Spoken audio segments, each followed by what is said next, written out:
దేవుడు ఎవరిని చూసి మురిసిపోతాడు, ఎవరిని అభినందిస్తాడంటే దేవుడు ఏమంటాడు తెలుసా?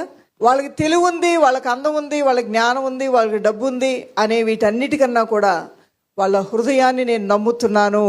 ఏమండి, ఎన్నున్నా సరే ఒక వ్యక్తి మీద నమ్మకం అనేది లేకపోతే, లేదంటే ఒక వ్యక్తి మనల్ని నమ్మకపోతే వాళ్ళకి మనకి మధ్యలో గ్యాప్ ఎప్పుడూ ఉంటూనే ఉంటుంది.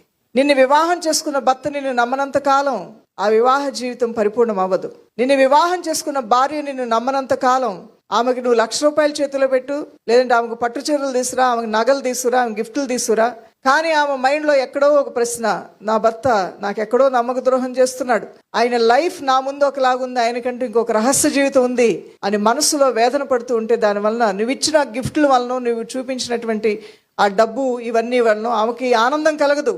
ఆమెకు ఆనందాన్ని కలుగు చేసేది ఏంటి? నా భర్త నా ముందు నిజాయితీగా ఉంటాడు, నా భర్త